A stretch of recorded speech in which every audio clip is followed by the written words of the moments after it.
Assalamualaikum warahmatullahi wabarakatuh.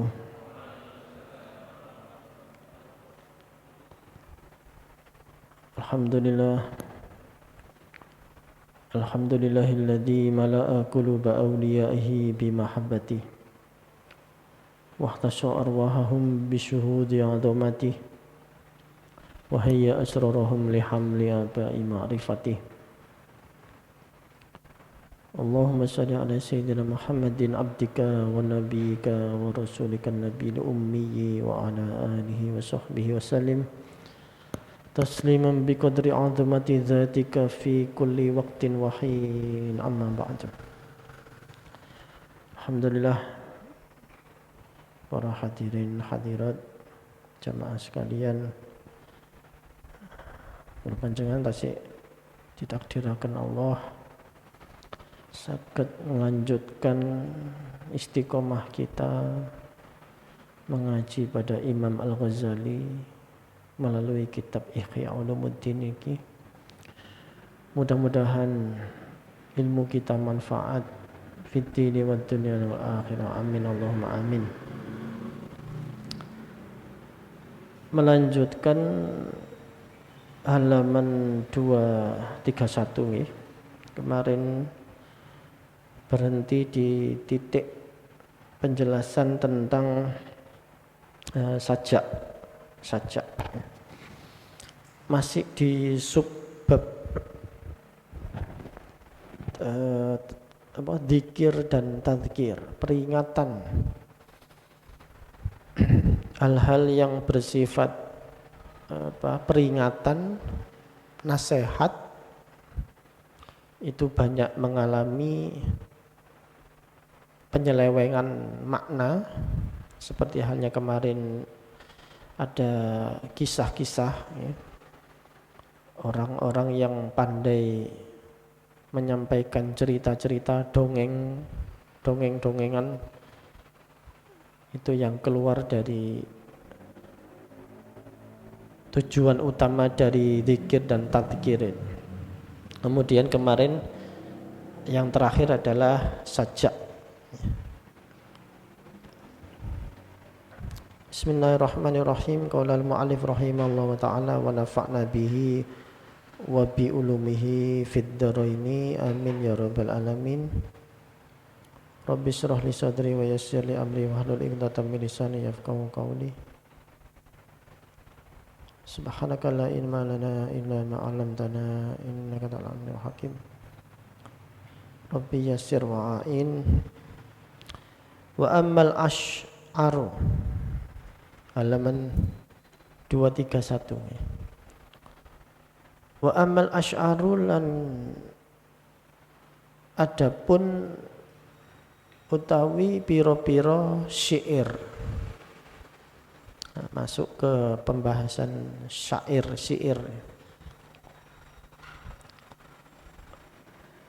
Fakasiruha mongko ngakeh-ngakehake asy'ar, memperbanyak syair, fil mawaidi ing dalam pira-pira mauidhah, di dalam mauidhah atau pitutur ceramah iku madmumun, itu dicela, dipaedo, memperbanyak syair di dalam mauidhah atau ceramah-ceramah nasihat. Qala Allah Ta'ala, dawuh sapa Allah Ta'ala, wasyu'aru yattabi'uhumul ghawun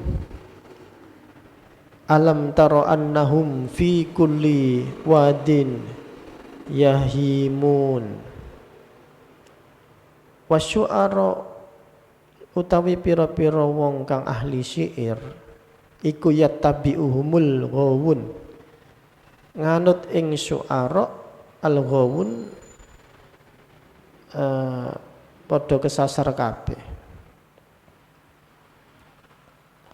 Alam tara annahum Alam tara ana ta ora weruh annahum ala weruh sira kabeh annahum setuhune para syu'ara niku fi kulli wadin ing dalem saben-saben jurang lembah iku yahimun padha bingung kabeh di dalam lembah kebingungan. Wa qala ta'ala lan dawuh sapa Allah ta'ala wa ma 'allamnahu syi'ra wa ma yambagilah. Ini kan surat Yasin ya. Wa ma 'allamnahu lan ora mulang ingsun hu ing Muhammad. Maksudnya ingsun mriki Gusti Allah. Hu ing Muhammad asy-syi'ra ing syair. Allah tidak mengajarkan kepada Kanjeng Nabi Muhammad itu syair. Wa ma yambagilah lan ora sayogja apa syair iku marang Muhammad. Tidak pantas, tidak sepatutnya Kanjeng Nabi itu bergumam atau mengucapkan, menciptakan syair-syair. Maka memang kalau di dalam Kanjeng Nabi Muhammad syair itu dilarang. Istilahnya ndak pantas ya. Dan memang beliau bukan tukang syair. Itu kan sudah dibantah berkali-kali di Al-Qur'an. Karena pada masa itu bangsa Arab ini terkenal dengan bangsa yang ahli syair ya. Sampai-sampai bangsa di luar Arab itu banyak memanggil orang Arab itu untuk membacakan syair. Baik syair yang istilahnya sifatnya romantisme atau syair yang isinya puji-pujian. Makanya Kanjeng Nabi dulu juga sempat diolok-olok sebagai penyair Al-Quran itu bagaikan syair, tidak seperti itu. Dan pada saat memang syair ini untuk para nabi tidak boleh ya, atau tidak patut. Seperti halnya Nabi dan keluarganya itu tidak diperbolehkan menerima zakat. Tetapi untuk umatnya boleh menerima zakat, berhak menerima zakat.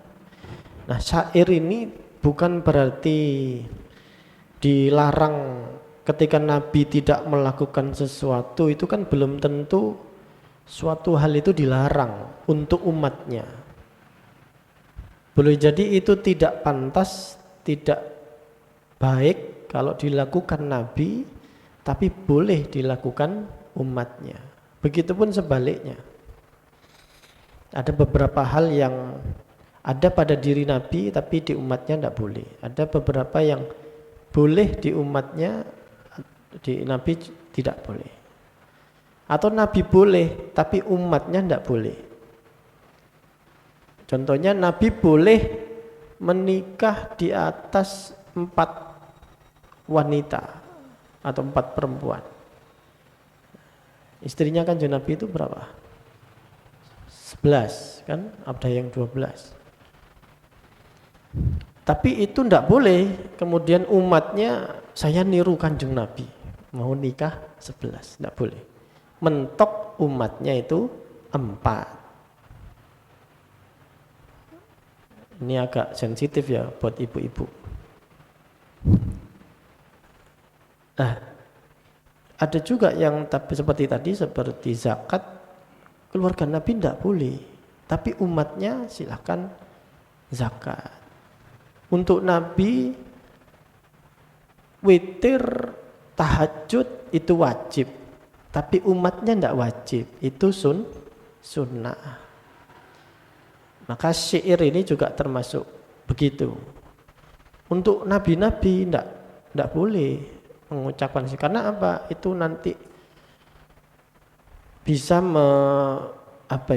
menurunkan kredibilitasnya, bahwa seolah-olah wahyu yang turun kepada para nabi itu adalah karangan, ya, sebuah ciptaan karangan dari dia biasanya mengucapkan syair. Jadi para nabi steril dari kemampuan menyair, bahkan Kanjeng Nabi Muhammad itu dari baca tulis, steril.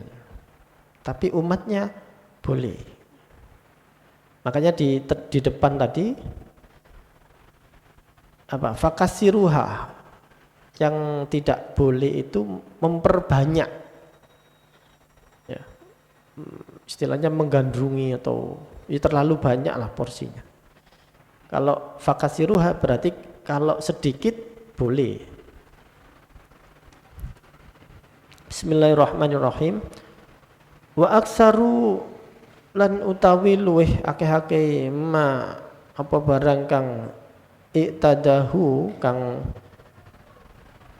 ngadatake ing ma, membiasakan al-wu'adu sapa wong kang ahli mau'idah, ahli tutur, minal asy'ari bayanis saking pira-pira syair. Ma yata'allaku iku ma yata'allaku barang kang kegawitan ing ma bitawasufi kelawan gawe sifat fil isqi ing dalem isq, napa iku gandrung. Isq niku kan rindu, ya, jadi kerinduan. Wa jamalil ma'syuq lan keindahan al ma'syuq wong kang den gandrungi, orang yang dirindukan itu. Wa rauhil wisol lan ngasone, rauhil seneng, al-wisol tetemu kekasih. Nah, syair-syair kan biasanya tentang itu, tema-temanya. Tentang sebuah kerinduan pada kekasih. Ya. Bagaimana rasa rindu itu menjadi sesuatu yang asyik, yang enak, yang indah. Itu yang digali, dieksploitasi. Dan rauhil wisol senengnya sebuah pertemuan dengan kekasihnya. Wa alamil firaq lan larane perpisahan, pisah. Tema-tema tentang ini kan mendominasi itu, syair-syair ataupun lirik-lirik lagu kan begitu. Wal majlis ulan utawi majlis iku la yahwi ora mangku illa ajlafa, apa majlis ing ajlafa wangkot ajlafa artinya mentok-mentok al awama wong kang bodho. Majelis itu dihuni tidak lain adalah orang-orang yang awam, orang-orang yang bodoh. Wa batinuhum lan utawi pira-pira batine wong awam iku mashunatun den kebei bisyahawati kelawan pira-pira syahwat. Wa qulubuhum lan utawi pira-pira atine wong awam iku ghairu munfakatin ora pecat-pecat, boten lepas anil iltifati saking memandang melengok ilas suwari marang pira-pira napa suwari niku rupa wujud al-malihati kang manis pada apa itu rupa atau gambar yang bagus-bagus, yang manis. Hatinya para orang awam kan begitu umumnya orang. Umumnya orang itu ya syahwatnya besar, lalu suka pada hal-hal yang sifatnya apa itu bagus secara rupa, napa niku seni, estetika. Umumnya kan begitu. Fala tuharriku mongko ora nyubuhake al-asy'aru apa pira-pira syair min qulubihim saking pira-pira atine wong awam illa ma huwa angin ing barang kang utawi ma iku mustaqinun wis mustaqin meneng fiha ing dalem atine. Maka tidak merubah apa syair-syair itu di dalam hatinya para orang awam kecuali apa-apa yang sudah ada di hatinya para orang awam sudah nyantol, sudah terpaut. Fatasta'ilu fiha mongko murub fiha ing dalem kulub nironu apa genine asyahawati pira-pira syahwat. Karena dengan adanya kata-kata yang indah, yang asyik tadi, yang cocok dengan syahwat-syahwatnya, maka api atau apa ini, apinya hawa nafsu syahwat itu menjadi hidup, berkobar. Fayas aku namongko podo gembor-gembor sapa wong awam. Napa gembor-gembor? Apa bahasa Indonesia nih gembor-gembor nih ya? Nggih ngoten nah. Wa yatawajjaduna lan nuduhake demen. Demene sapa awam? Tawajjadu menari-nari. Mereka gembor-gembor dan menari-nari karena syahwatnya tadi sudah apa ini? Sudah nyala, sudah berkobar sehingga mendengar syair-syair itu lirik-lirik ya.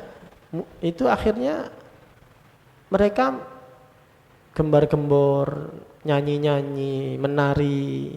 Nah, fa'aksaru lan utawi luwih akeh-akeh dalika mengkono-mengkono tawajud tarian iku au kulluhu utawa sekabehe tawajud iku yarji'u balik apa kullu ila nau'in fasadin marang wernone kerusakan pada fasad, pada hal-hal yang merusak. Fala yambaghi mongko ora seyugjone ayyustamal apa yen to den lakokake minasyi'ri saking syair illa angin mafihi barang kang iku tetep ing dalam syair mau idotun utawi pitutur au hikmatun utawi hikmah ala sibili ing atase netepi dalan istishhadin nuprih nyakseni wastiqnasin lan ngayemake ya, wastiqnasin ngayemake yang melunakkan, menentramkan. Jadi boleh kalau syair itu benar-benar mengandung mauidhah, mengandung hikmah yang bisa menenangkan hati, melunakkan hati, tidak apa-apa. Tapi ya seperti yang di muka tadi, di depan disampaikan, kebanyakan ya, mayoritas syair-syair itu larinya itu, arahnya itu kepada sesuatu yang mengundang syahwat. Apa tadi? Al-ishq, kerinduan. Ya. Kerinduan pada mantan. Waduh, rindu sampai mantan. Pada kekasihnya, wajalil ma'syuq. Apa ini? Keindahan rasa rindu itu sendiri. Manusia itu memang suka niki apa mendramatisir perasaan-perasaannya. Tapi memang kadang-kadang itu bisa menjadi kelebihan yang melahirkan seni dan peradaban yang luar biasa, tapi bisa jadi itu kalau tidak disertai atau dibimbing oleh nur agama, ya menjadi hanya sebuah ekspresi syahwati sebetulnya. Warohil wisol lan napa senengi pertemuan ya. Karena sudah lama rindu pertemuan dengan kekasihnya itu lalu disyair-syairkan, dibuat imajinasi atau fantasinya. Wal alamil firaq, larane pisah, betapa sakitnya berpisah dari kekasih. Itu kan ada kalau di lagu ya Sobat Ambyar, itu kan isinya apa? Betapa sakitnya ditinggal kekasih. Hampir semua lagu-lagunya almarhum Didi Kempot itu kan isinya itu larane pisah ya. Alamil firaq. Jadi semua lagu-lagunya tentang seorang kekasih yang ditinggal oleh yang dirindukan. Padahal lagunya ada ribuan ya. Adanya ratusan lah. Padahal satu tema bisa menjadi banyak sedemikian syair-syair atau lirik-lirik lagu. Temanya hanya satu, Citro misalnya. Dihianati kekasihnya, ditinggal kekasihnya, itu kan sama satu tema. Tapi manusia itu bisa mengeksploitasi itu. Karena memang diberi kemampuan untuk berimajinasi, berhayal.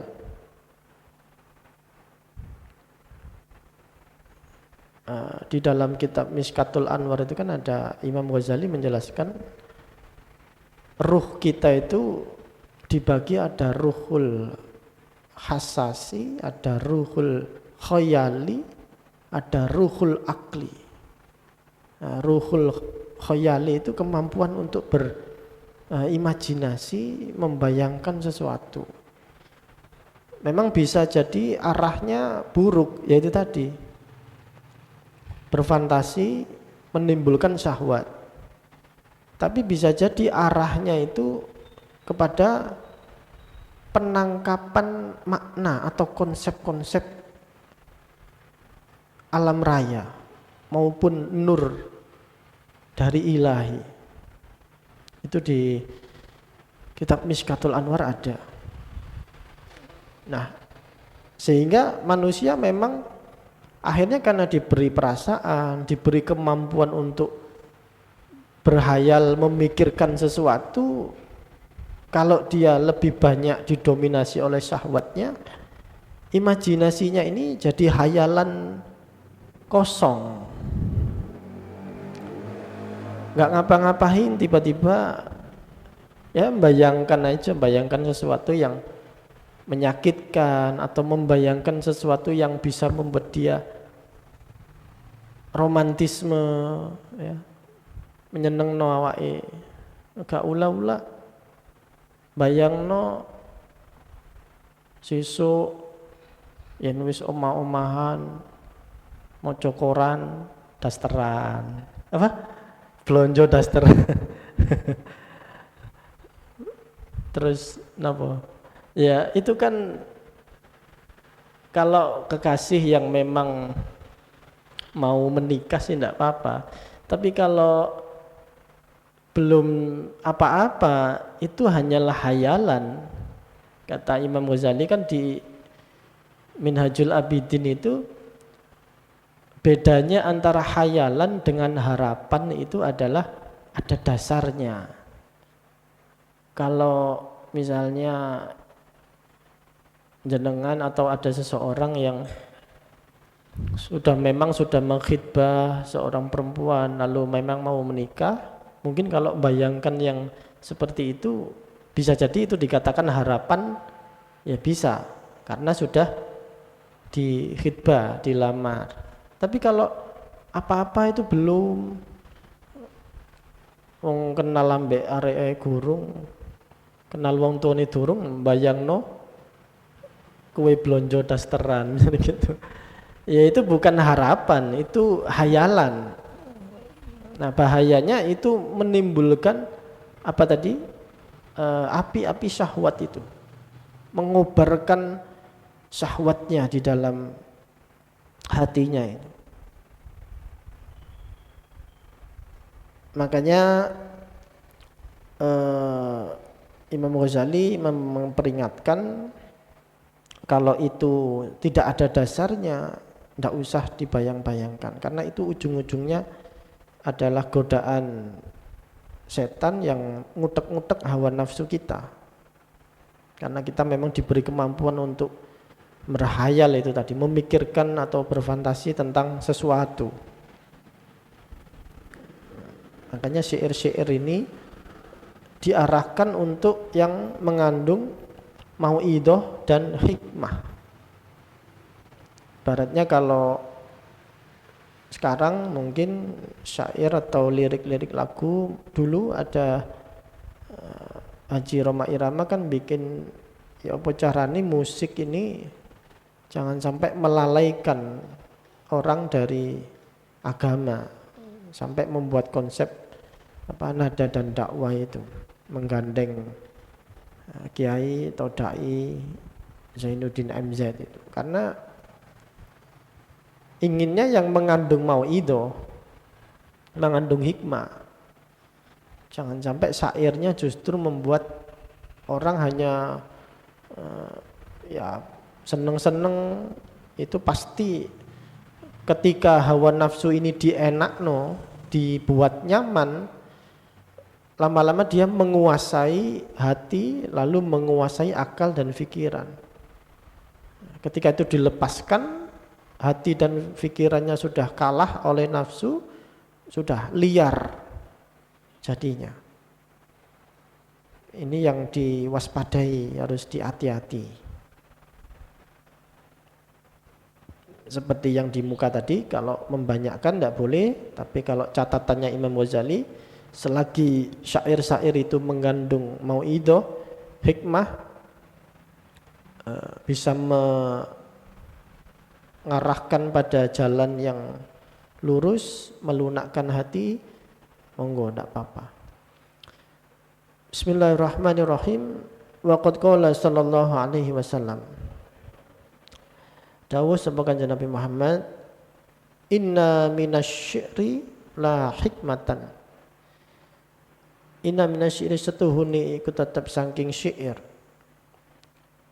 La hikmatan yakti ono hikmah.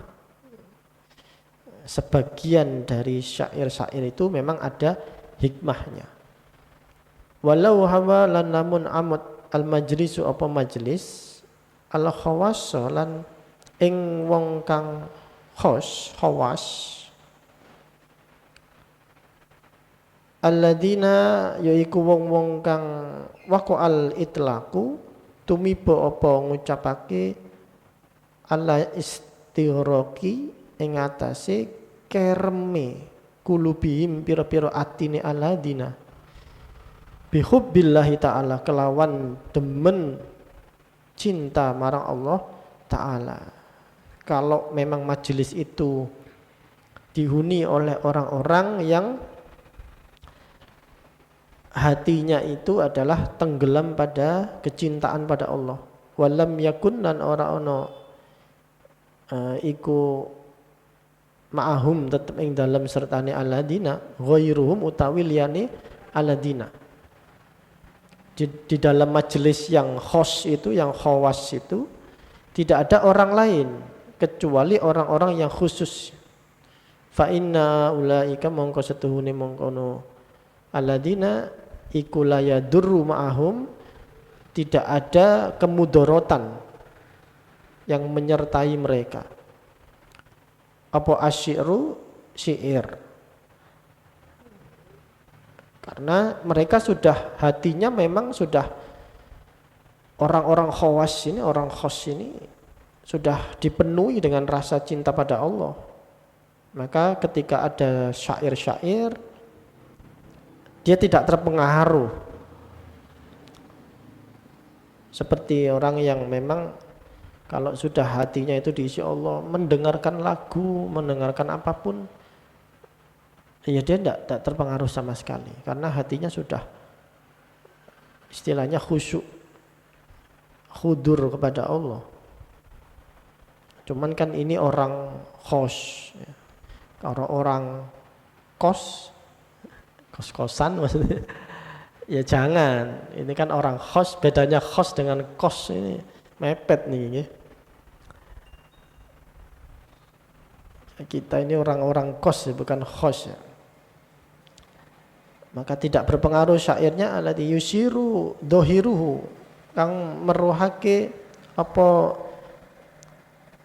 dohiri syair ilal khalqi marang makhluk.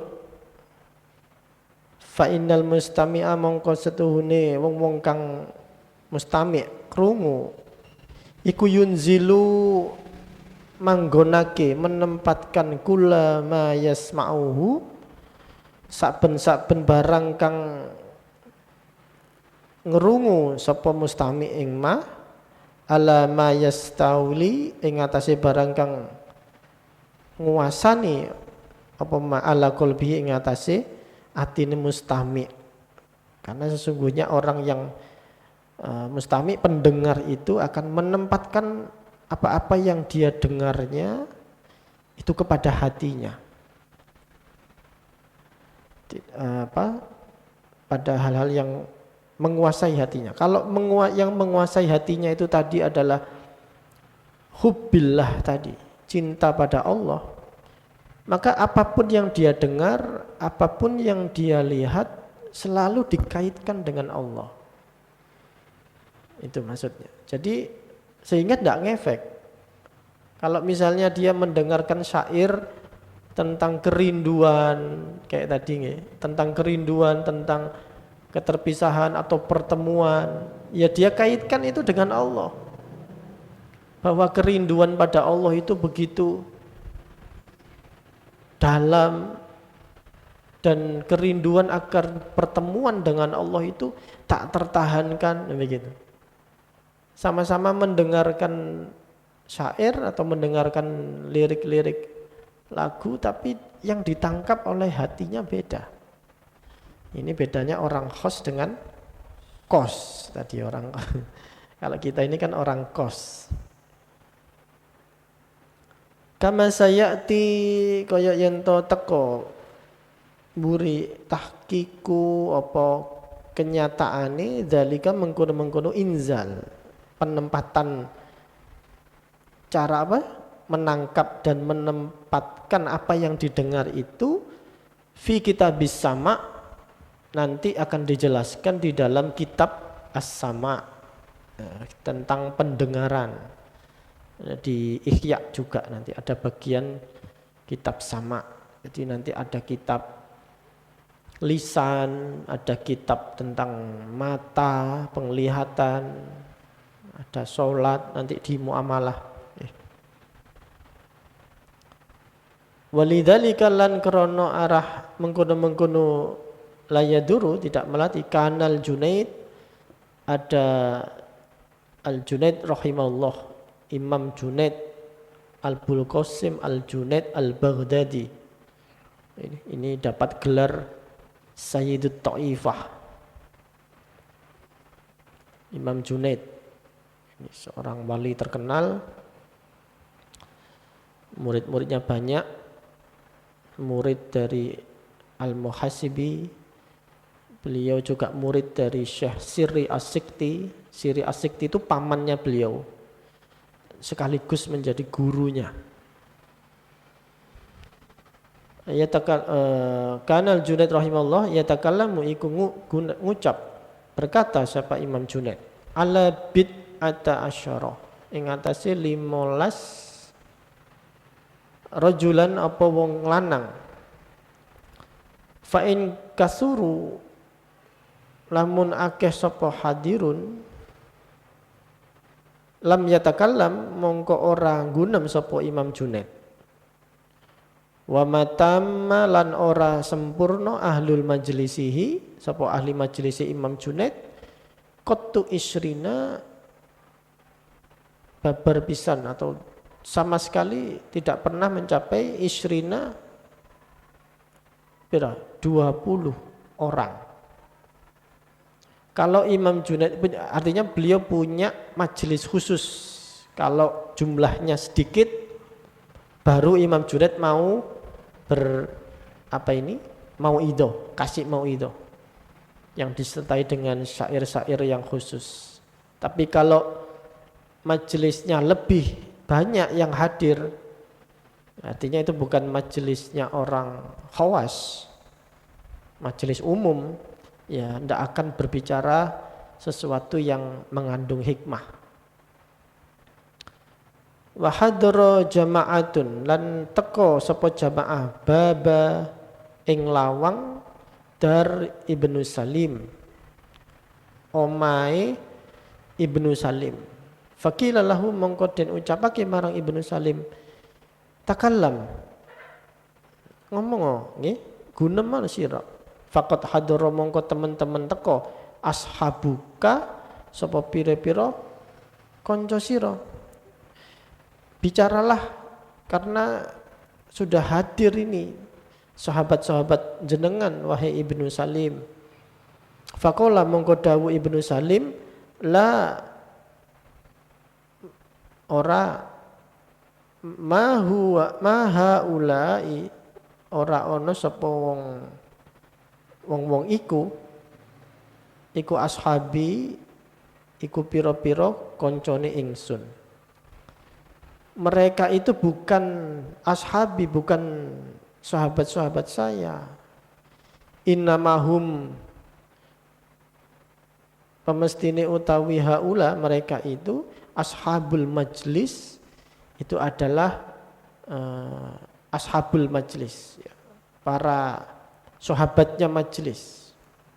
Inna ashabi, setuhune ashabi, sahabat-sahabat ingsun, iku humul khawas, yaiku ashabi iku wong kang khos kabeh.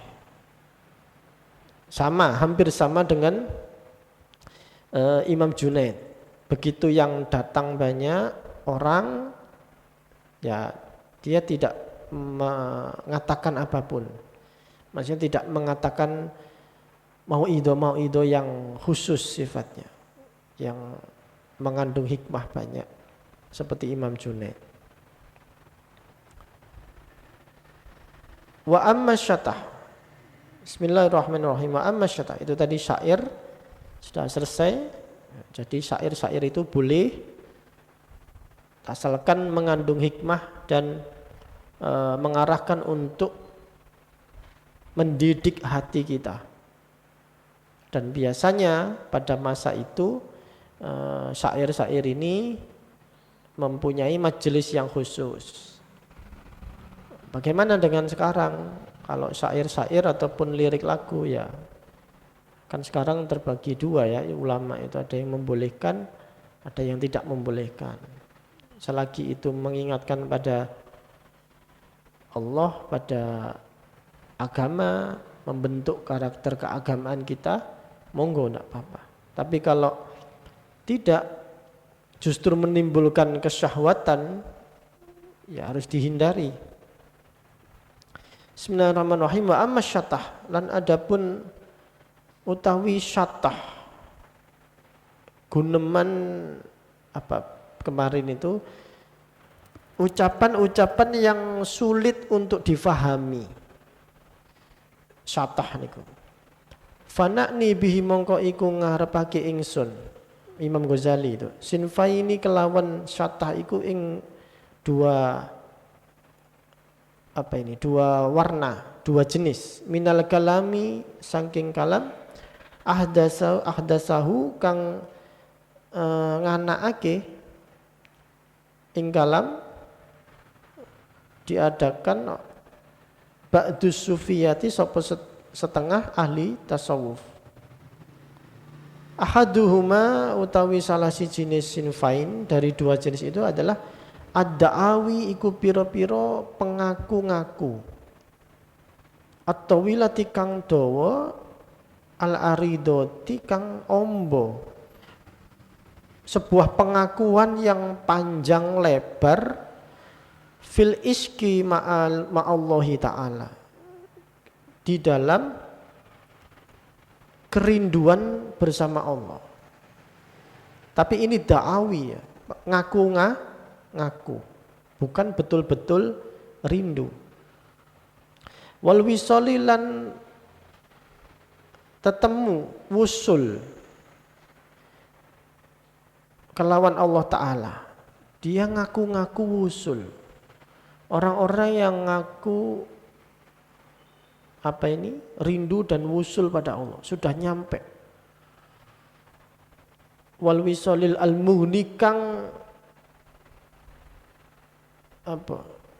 nyugihake anil a'mali, wisol saking pira-pira amal, yang membuat seseorang itu tidak membutuhkan amal ad-dohiroti kang dohiriyah, karena dia ngaku-ngaku sudah wusul kepada Allah, lalu merasa bahwa dia tidak perlu beramal liyah dohir, tidak perlu melakukan syariat. Nah itu syatah. Hatta yantahiya hingga tumeka kaumun sapa kaum ila dakwa marang ngaku-ngaku al-ittihad. Ini sebuah konsep di dalam tasawuf, al-ittihad. Napa niku? Dadi siji karo Allah. Sudah napa niki? Manunggaling kawula Gusti. Nah itu. Ngaku-ngaku manunggaling kawula Gusti, sehingga dia merasa saya tidak butuh untuk sholat secara dohir, karena saya ini sudah jadi satu dengan Allah. Wartifa'il hijab, dan dia mengaku sudah ilangi aling-aling, sudah terangkat hijabnya itu. Wal musyahadatilan ningali musyahadah, ya. Dia mengaku musyahadah birru'yati, dengan ru'yah, artinya dengan pandangan basor, mata kepala. Kalau ro'a, ru'yah itu kan dari kata ro'a, ya, memandang dengan basor. Jadi dia ngaku-ngaku melihat Allah dengan mata kepala. Itu sudah janggal. Wal musyafahatilan adu lambe, bercakap-cakap bil khitobi, kelawan khitab. Napa niku? Dawuhan itu. Dia bercakap-cakap dengan Allah dengan mulutnya, fisik ini. Melihat Allah dengan mata basor, dengan mata fisik, lalu berbicara dengan Allah dengan mulut fisiknya. Fayaquluna mongko padha ngucap sapa kaum niku qila lana kada wa qulna kada. Dan ucapake marang ingsun kada, mungkin wa qulna kada. Dia mengaku Allah berbicara, berdialog dengan Allah begini-begini. Allah dawuh begini-begini. Wah, ini aliran-aliran kebatinan ya. Karena sudah janggal melihat Allah kok dengan ru'yah, dengan mata kepala, itu tidak bisa. Pasti ini bohong. Nabi Musa saja pernah ya mau ingin melihat Allah secara basor, secara mata fisik, mata alam jasmani ini. Belum buka itu sudah pingsan. Tidak bisa. Karena Allah tidak bisa dipandang dengan mata lahiriah, basor. Tapi bisa dipandang dengan basiroh. Nah, bedanya basor dengan basiroh. Dengan mata hati. Bukan dengan mata kepala. Nanti kalau di akhirat sudah di surga baru para hambanya itu diberi kemampuan Allah melihat, memandang Allah dengan basor, dengan mata jasmani kalau sudah di surga. Selama masih di dunia tidak bisa mata jasmani ini memandang Allah. Apalagi itu tadi bercakap-cakap dengan mulutnya. Berdialog dengan Allah dengan mulutnya, jasmani. Nabi Musa itu disebut kalamullah. Satu-satunya nabi sebelum Kanjeng Nabi Muhammad yang diajak berdialog dengan Allah, Nabi Musa. Makanya beliau gelarnya kalamullah. Pada saat di Bukit Tursina ya, diadakan janjian dengan Allah, kalau nanti saya akan berbicara dengan kamu wahai Musa secara langsung, tidak melalui malaikat Jibril, tidak melalui wahyu seperti ilham, mimpi, tidak.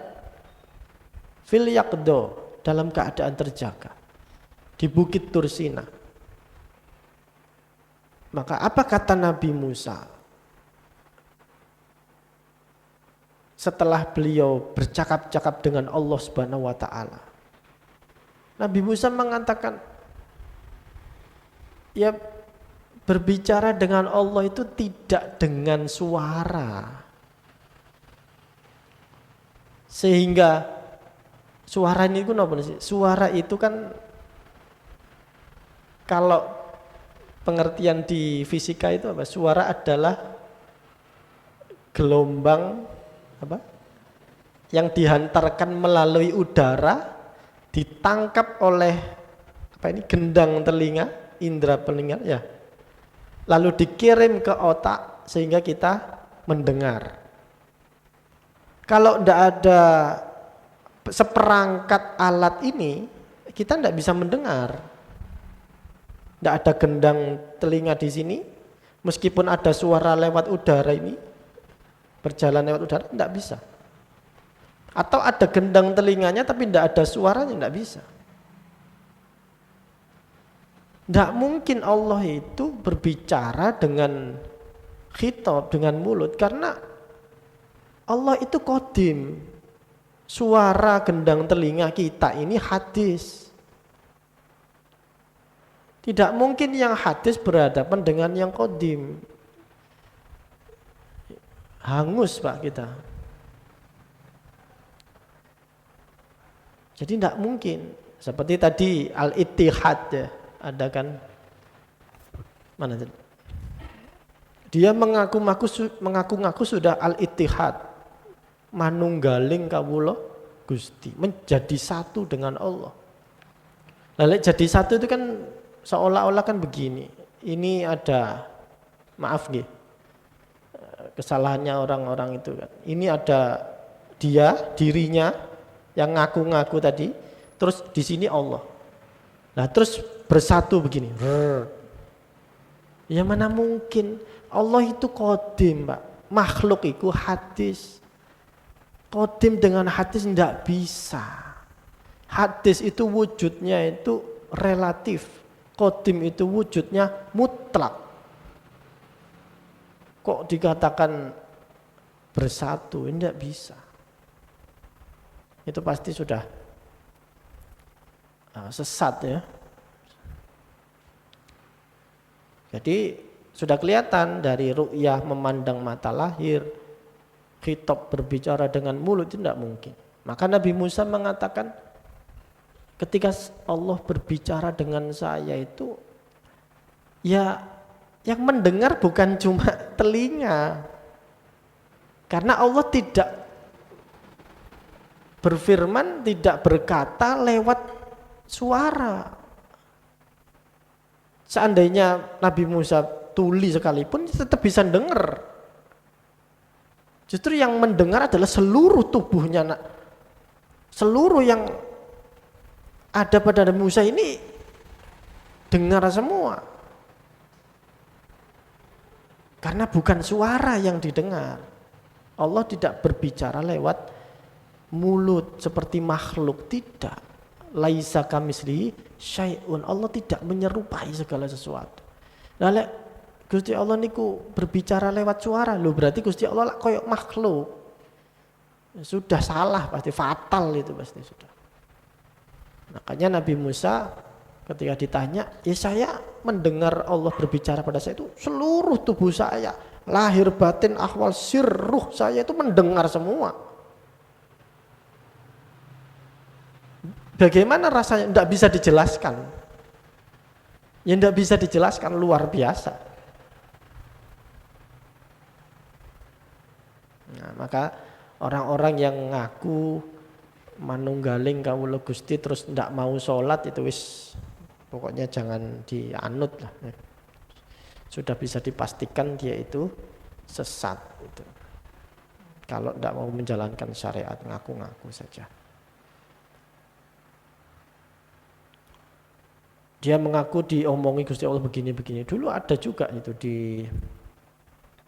di sini, di daerah sini, di Sikep sini ada orang ngaku wiritan di mana? Masjid Al-Mubarak gitu.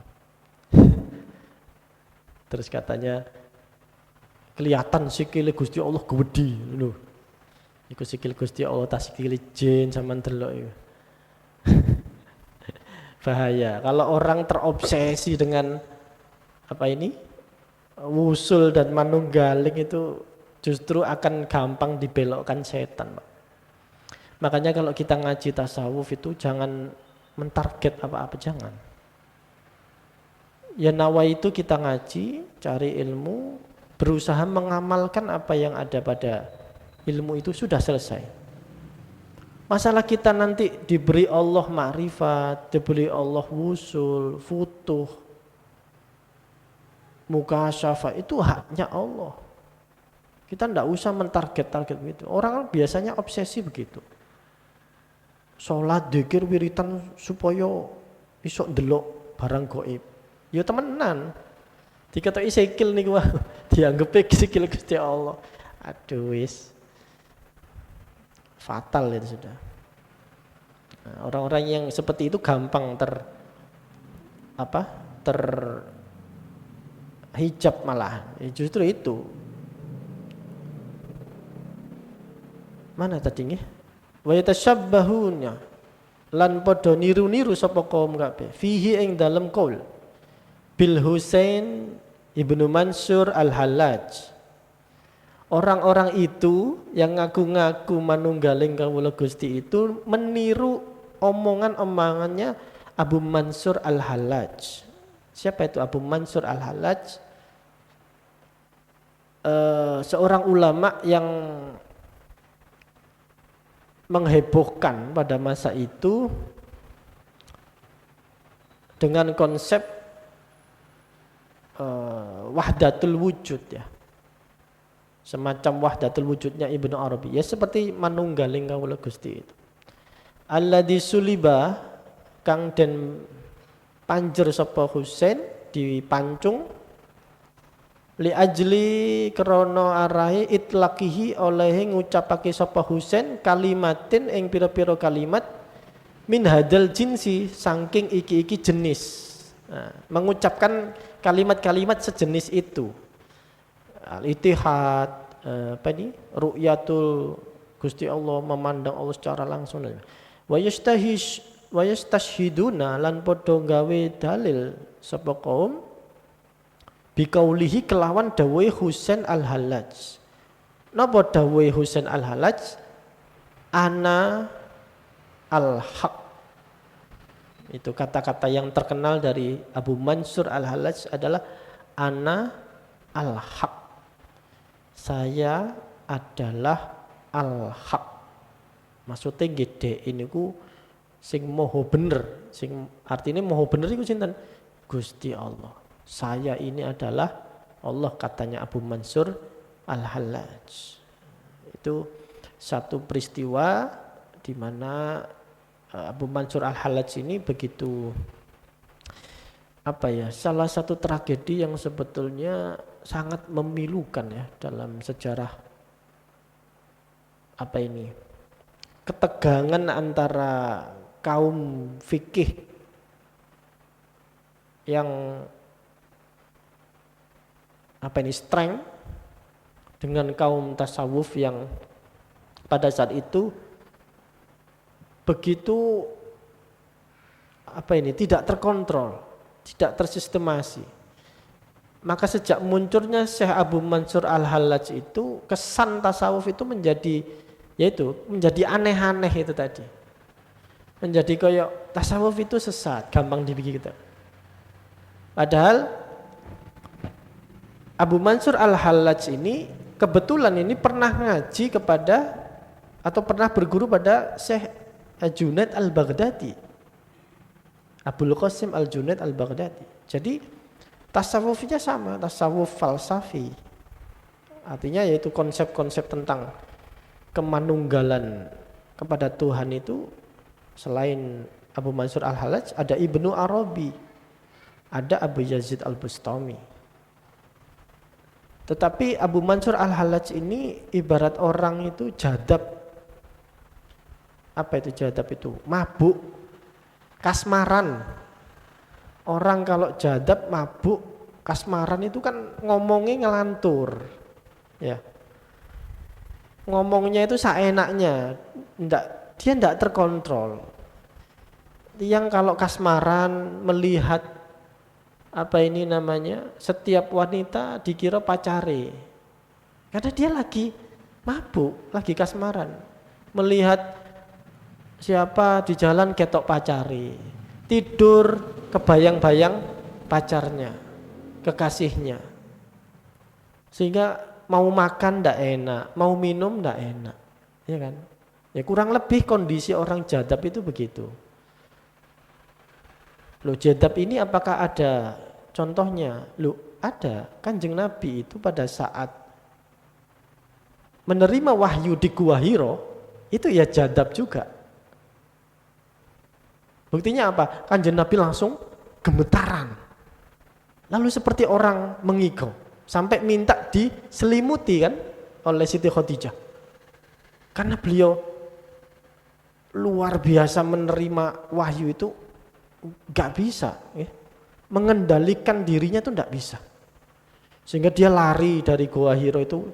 Lalu kemudian Jibril menampakkan wujudnya dan sebagainya. Sampai lari lagi sampai ke rumah.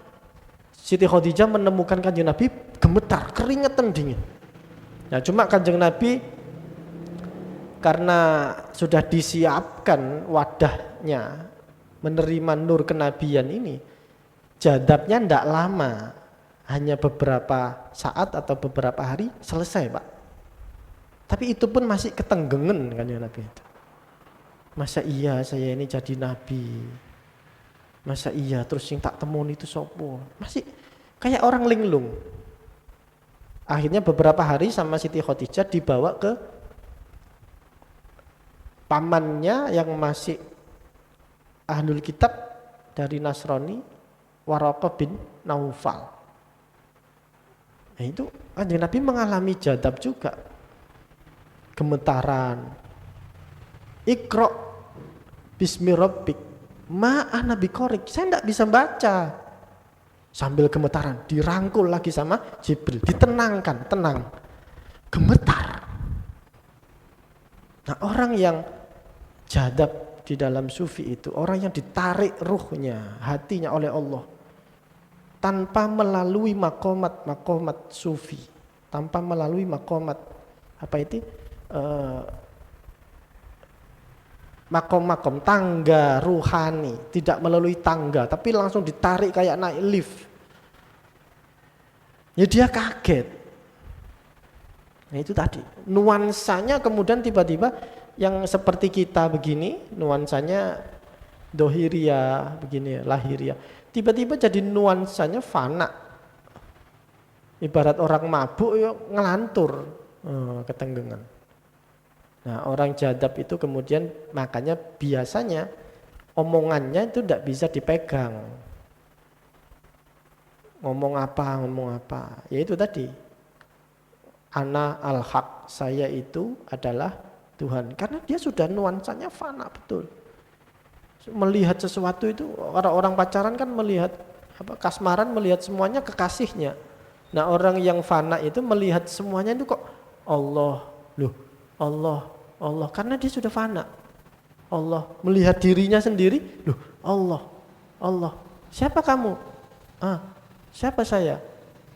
Abu Mansur. Bukan, saya bukan Abu Mansur. Sambil hatinya terus Allah. Sehingga ngucapnya saya Allah.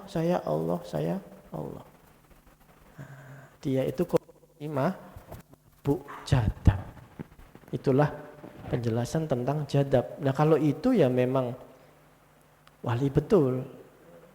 Tapi kalau orang yang ngaku-ngaku tadi, yang ngaku-ngaku manunggaling kawula Gusti, itu kan hanya ngaku-ngaku, itu bahaya. Bisa menyesatkan orang. Dan dia tujuannya itu tadi, ingin lepas dari amaliyah dohir.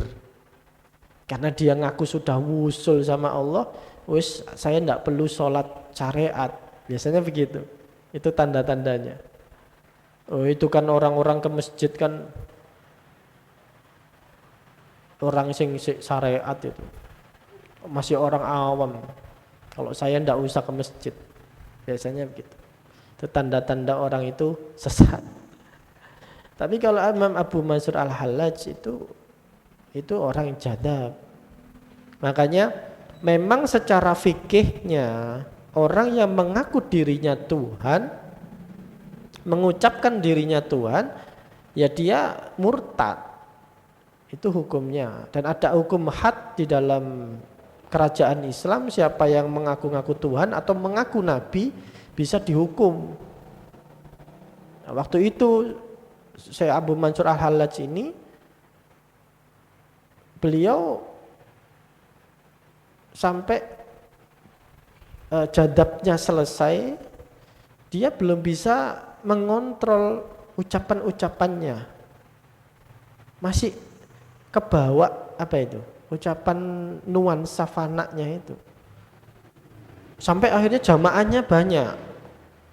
Nah, kalau sudah jamaahnya banyak ini bahaya gitu. Akhirnya penguasa ini bingung. Ini orang ini bagaimana? Dihukum mati atau tidak? Salah satunya di dalam satu riwayat itu penguasa pada saat itu juga bertanya pada Imam Junaid selaku gurunya. Ini sebaiknya Abu Mansur Al-Hallaj bagaimana? Syekh Junaid Al-Baghdadi tidak mengatakan secara jelas, tapi memberikan isyarah, intinya menghindari kemudorotan itu lebih diutamakan. Akhirnya Syekh Abu Mansur Al-Hallaj ini dihukum penggal kepala. Dan yang luar biasa, ketika dipenggal kepalanya, sebelum dipenggal itu dia naik ke panggung karena disaksikan oleh banyak orang, dia menyampaikan kepada muridnya yang paling dekat, nanti kalau saya sudah dihukum mati, tolong simpan jubahku ini ya. Apa ini? Baju, jubah. Loh, buat apa guru? Tidak apa-apa. Nanti jubah itu simpan, kalau nanti sungai Tigris yang ada di sisi barat, barat, itu nanti meluap, lempar jubahku. Nah, muridnya ini tidak ngerti, kenapa kok? Nggih guru, disimpan. Nggih yai. Akhirnya betul, dihukum mati. Pada saat disembelih itu, ternyata apa? Mulutnya itu masih mengucap Allah, Allah, la ilaha illallah, Allah. Terus, loh, masih bisa mengucap. Si orang yang mengeksekusi ini mangkel, dimutilasi. Dimutilasi ini ternyata apa? Darahnya Abu Mansur Al-Hallaj itu mengukir tulisan Allah, la ilaha illallah, Allah, la ilaha illallah. Terus, loh. Semua tubuhnya, tangannya, potongan tangannya itu bersuara. Sampai masyarakat itu bingung, loh kok ada suara? Siapa yang bersuara? Ternyata adalah anggota tubuhnya Abu Mansur Al-Hallaj. Jadi setiap sendi-sendi tubuhnya orang yang fana itu, yang majdub, yang jadab itu semuanya berzikir, Pak. Bukan cuma bibirnya. Makanya kalau orang meninggal nggak bisa ngucap seperti idealnya asyhadu alla ilaha illallah dan sebagainya. Asalkan dia membawa iman, yang lain ini berzikir, bersaksi kepada Allah. Akhirnya tambah mangkel, sudah dimutilasi, dibakar. Setelah dibakar, geninya ini zikir pisan, Pak. Allah, Allah, Allah itu begitu. Sampai asapnya itu berzikir semua. Semakin takut itu. Orang yang hadir, Masya Allah, merinding. Ya apa ini? Kok semuanya Allah sampai gerbeken. Semakin kenceng. Akhirnya dimasukkan abunya itu, Abu Bakar Al-Hallaj, geninya ini mau dia masukkan dalam wadah, dibuang di sungai Tigris. Begitu dibuang di sungai Tigris, abunya ini belum nyampe menyentuh sungai, air sungai, sungai ini meluap seperti apa? Tsunami. Tiba-tiba muncul air bah. Nah, pada saat itu akhirnya si muridnya yang dipeseni jubahnya itu disimpan, dibawa lari. Ternyata air Tigris ini meluap seperti yang katanya Syekh Abu Mansur. Segera dibuang jubahnya ini di dalam sungai Tigris. Akhirnya sungai Tigris itu kembali ke bentuk normalnya.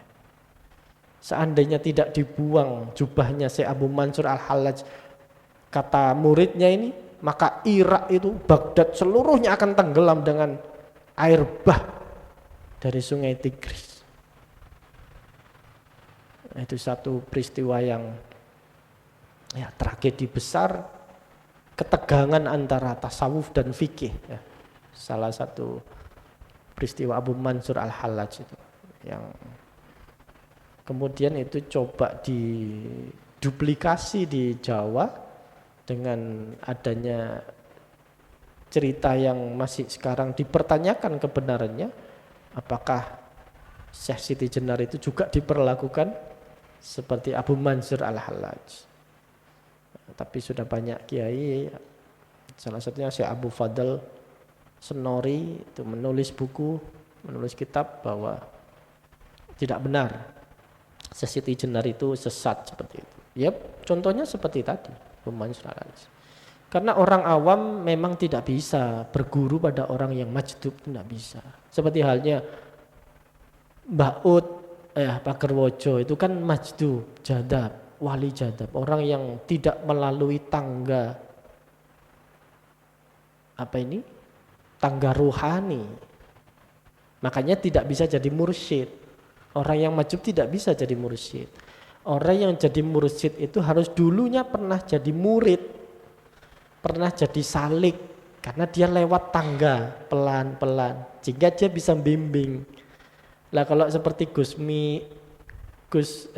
Mbak Ud itu ditarik langsung kayak naik lift, Nah kalau bimbing yang santri murid yang lewat tangga pelan-pelan ya enggak bisa. Itu. Makanya Mbak Ut itu juga wali majdub contohnya. Atau kalau sekarang ada Wan Sehan itu kan di Jakarta. Habib Umar saja masih sering kalau ngaji itu di Yaman Hadramaut tiba-tiba Waalaikumsalam ya Syekh Wan Sehan gitu. Wan Sehan itu hadir di Yaman padahal fisiknya ada di Jakarta. Itu juga wali majdub zaman sekarang. Itu juga tidak bisa jadi mursyid. Ya, tapi kita bisa ngalap barokah. Kita husnudzon pada wali-wali majdub itu. Kalau kita salaman nanti dapat barokahnya. Padahal kalau di Jawa Timur Habib Hasan Assegaf itu yang tidak pakai baju. Ya. Siapa? Habib Sinten? Itu kan ada. Orangnya kurus. Tidak pakai baju biasanya. Tidak pakai atasan. Tapi pakai bawahan. Pakai kupluk. Ya kemana-mana dalam tanda kutip ya. Seperti orang tidak waras. Tapi itu juga katanya wali majdub. Demikian ngaji tentang kegilaan ya. Tentang mabuk. Tentang jadab. Mudah-mudahan ada guna dan manfaatnya. Mudah-mudahan ada nurnya, ada sirinya. Dan insya Allah mungkin dilanjutkan di pertemuan selanjutnya. Monggo kirim Fatihah seperti biasa kepada guru-guru kita. Semoga apa yang sudah kita pelajari ini membawa barokah.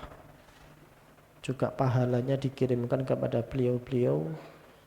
Terus sampai ke atas, sampai kepada para tabi'in, para sahabat, dan sampai pada kanjeng Nabi Muhammad SAW. Ada hadiniyah wa ala kulli niyatin sholihah. Al-Fatihah.